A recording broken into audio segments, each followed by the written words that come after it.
Thank you very much for this wonderful introduction. It's exactly the way I wrote it. But anyway, I just had, first of all, good morning and happy 4th of July.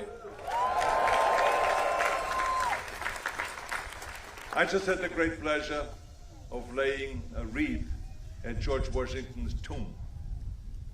And I have to tell you something, that I was really touched by this whole idea. Because when I came to this country 57 years ago, not in my wildest dreams, and I had wild dreams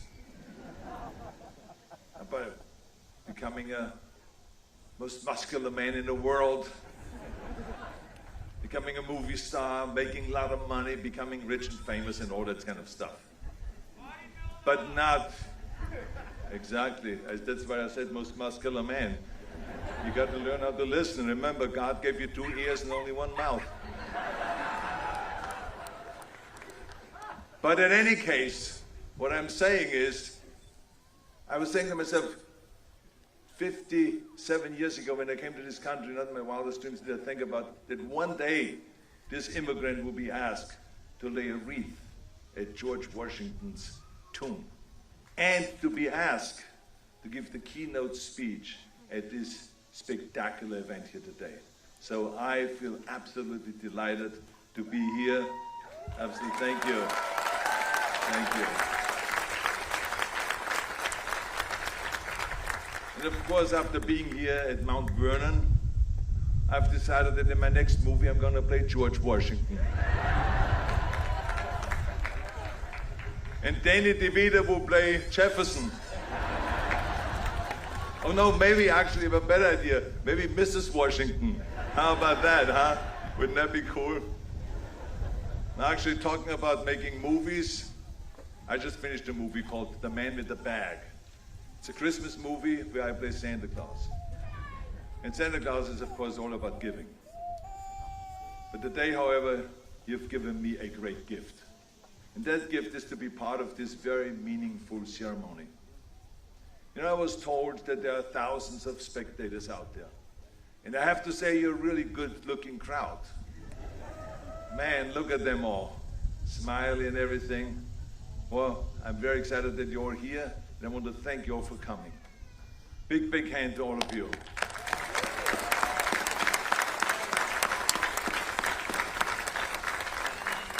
But actually, I came to talk to these 100 people that are sitting right here in front. To these 100 people that have just become American citizens. To these new Americans, I say thank you for sharing this wonderful day with me. And also your journey, which we also share since I'm an immigrant too. If a US ambassador or historian were here in my place this morning, he or she would probably start out with some relevant quote by Washington, right? It will be about democracy and citizenship and probably make reference to the tensions in our country. But I want to start differently, with a story. Dr. Bradburn can vouch that this is true. Washington and John Marshall, who later became Chief Justice, were once riding on horseback to visit some friends. And on the way, Marshall ripped his pants, but he had no choice but to keep going on. The rip must have been in a strategic area, if you know what I mean. Because when they arrived, the only thing that Marshall could think of doing was to hold a handkerchief in front of him like a bullfighter. I have to demonstrate this. It was like this.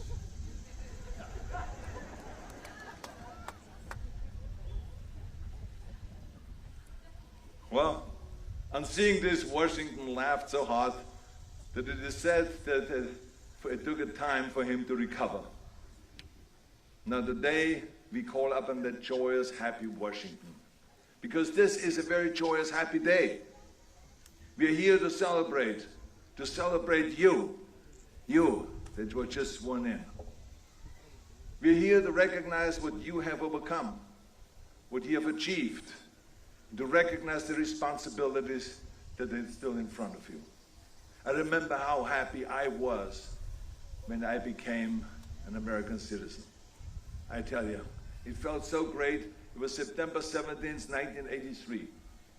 I was all dressed up, just like today, with the blue blazer, white shirt, and red tie, and I raised my right hand, stood straight, and I proudly said the oath. And after that, I celebrated. I celebrated at lunchtime, I celebrated at dinner time, I celebrated all night, and I had the American flag draped around my shoulders. I couldn't believe it. I kept saying to myself, Arnold, you have a new home. And I did. And so do you. And so do you. I have no doubt that similar lunches and dinners and parties would take place here today, because there's so much to celebrate. You have endured the stress of filling out the forms and the paperwork. You've waited and you've worried. You've wondered, what is taking so long? Right? Did the paperwork get lost? Did it get lost in the mail? Did it go through? What is happening here? I know those feelings. I know the relief that you must feel today. Some of you have escaped from very harsh circumstances in your previous life. I've always loved what Harriet Tubman said about escaping from slavery into freedom. She said, when I found that I'd crossed that line, I looked at my hands to see if I was the same person. There was such a glory over everything. The sun came like gold through trees and over the fields, and I felt like I was in heaven. Today, at least for a few hours, I hope that you feel a glory over everything. I hope that you feel that glory over everything.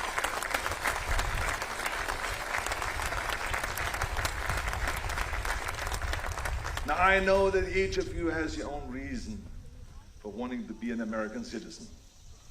Some of you came to America to escape fear of persecution and political oppression. That gnawing fear that tells you not to look at the soldier in the eye. Others of you came to America because of economic desperation in your home country. That gnawing in your stomach that comes from unrelenting poverty or famine. Or maybe what drew you here was the longing to be reunited with your family. That gnawing in your heart for the people that you love, that you miss, and that you want to care for and protect. But whatever motivated you to make your way here to say, I want to be a citizen of the United States, let me explain what it tells me about you. Because of all the roles that I have played in my movies, I know something about action heroes. Right? You don't need a cartridge belt across your chest or a bazooka against your shoulder to be an action hero. And you don't need the stunts and the special effects and the Hollywood magic to be an action hero. No. Immigrants are action heroes.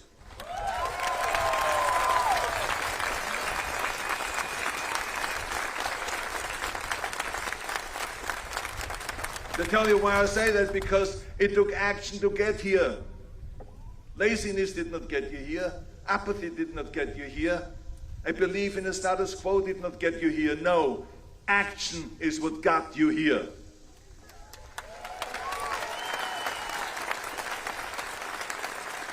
You wanted something more, so you went after it. You worked hard, you struggled, and you persevered. I know what you say to yourself, because this is what I said to myself. If only I can get to America. If only I can prove what I can do. If only I can be the person that I know I can be. Right? Today, all of your action over the years were rewarded. No longer are you hanging on that cliff by one hand. You have pulled yourself up. Yes, you have pulled yourself up. And the day you have feet Today your feet are firmly planted in America. Isn't it wonderful?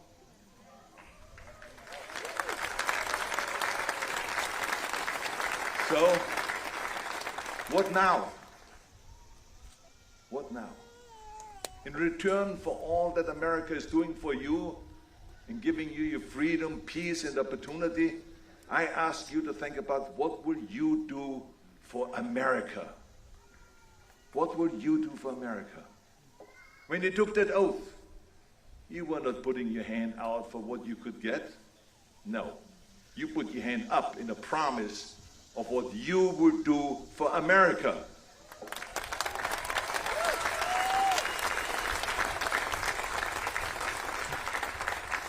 When you took that oath and received America's many blessings, I hope that you also accepted the responsibility to give something back.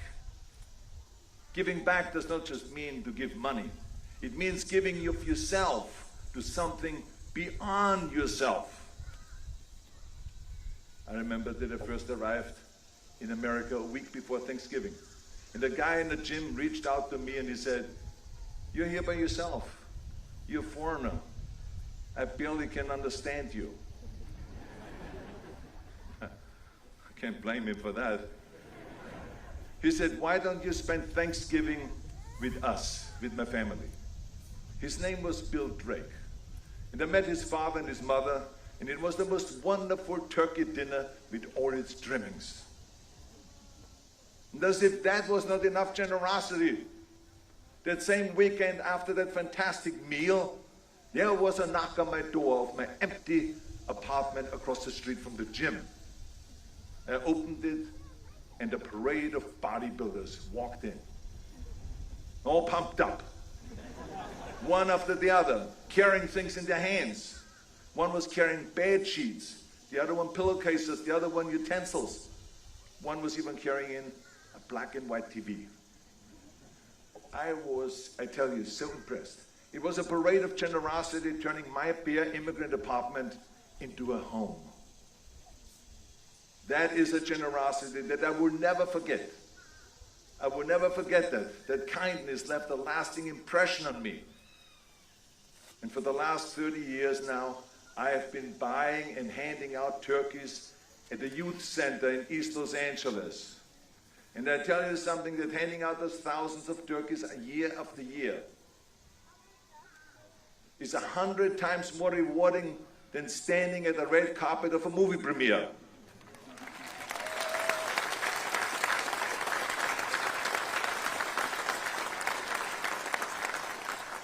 I've tried to be a good citizen and to give back.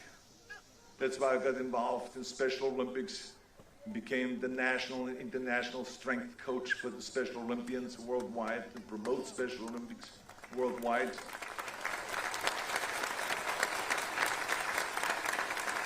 That's why I was so honored also to be asked by President Bush to be the chairman of the President's Council on Physical Fitness and Sports and travel through all 50 states and go into public schools and to promote exercising and fitness amongst the youngsters and to tell them no to drugs, no to gang, and no to violence.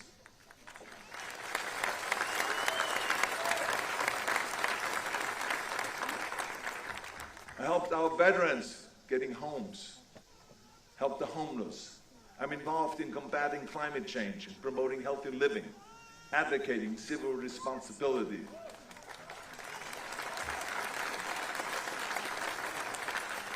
I started after-school programs, and the list goes on and on and on. Now, one thing I have to tell you, you don't have to run for governor as I did. Start by running to the grocery store for a homebound neighbor, or run the bake sale table at a PTA meeting. So the question is, what will you become involved in? I guarantee you that it will begin to change your life. Now, here's another thing that I've learned. You do not have to give up who you are in order to succeed as an American. When I wanted to get into the movies, I remember an agent and the studio executives would say to me, he says, "Arnold, that accent, that ridiculous accent. No one has ever become a movie star or a leading man with an accent like that." And then you name Schwarzen Schnitzel or whatever. It wouldn't even fit on a movie poster or on a billboard. Why don't you forget the movies altogether? Why don't you open up a health food store or a gymnasium? I was convinced that I could do it. I was in the land of opportunities. I knew that if I worked my butt off, that I could do it. I could make my vision become a reality. So I took acting classes, English classes, speech classes, dialogue classes. I even took accent removal classes. I walked around the whole day saying, a fine wine grows on a vine. And 3,333 and 1/3. Because those are all the things that German-speaking people have difficulty pronouncing. So I worked on it, and this is why today I have absolutely no accent at all.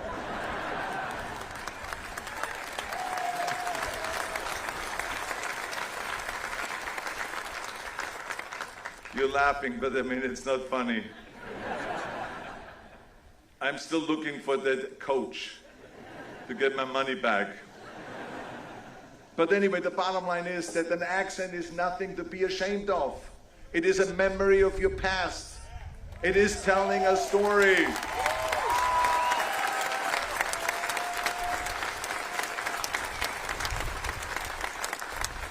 It tells a story, and it's part of what makes your voice distinct. America needs your story.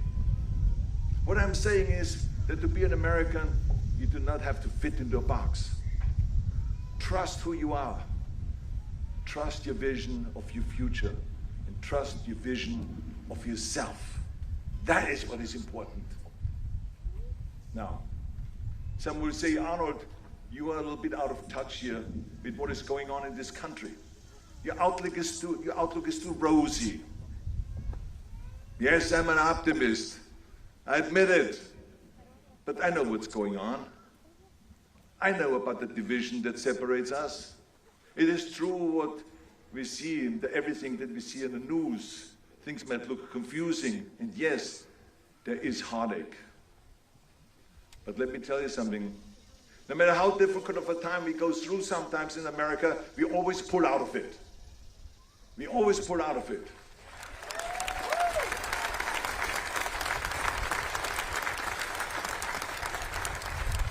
And I tell you why I'm saying that, because when I came to America, I remember the confusion and the heartache when I arrived in this country in 1986.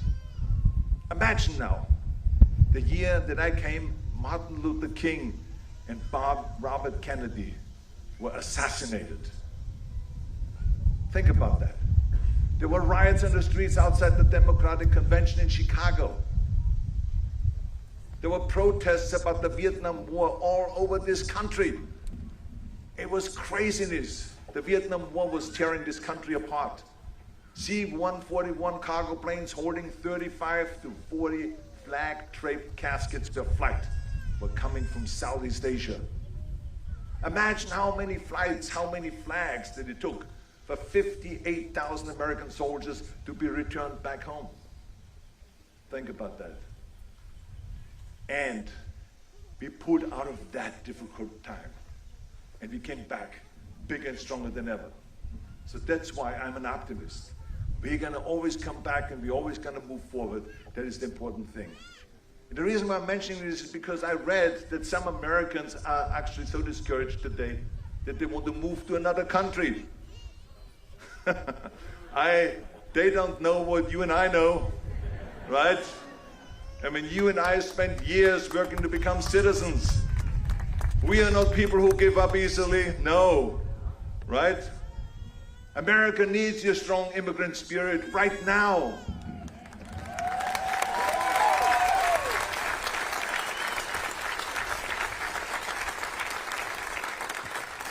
There was recently a number of environmentalists who have told me that they were losing hope about climate change and fossil fuels and the reduction in pollution and all this stuff because of various US policies and reversals. You know what I say to this kind of defeatist attitude? Stop whining and get to work.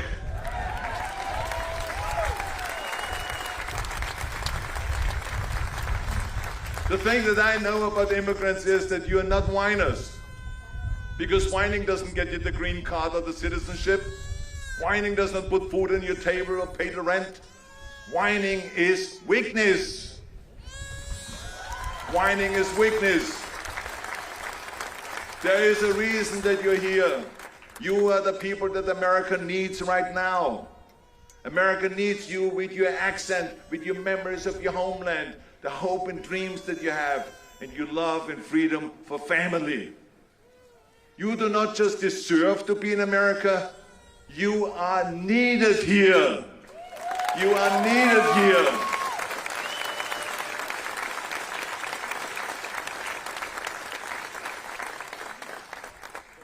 Let me close with this thought. Ronald Reagan once received a letter from a man who wrote that you can go to live in France, but you can't become a Frenchman. You can go to Germany or to Italy, but you can't become a German or Italian. The man said the same thing about Turkey and Japan and many other countries. But he said that anyone from any corner in the world can come to live in the United States and become an American.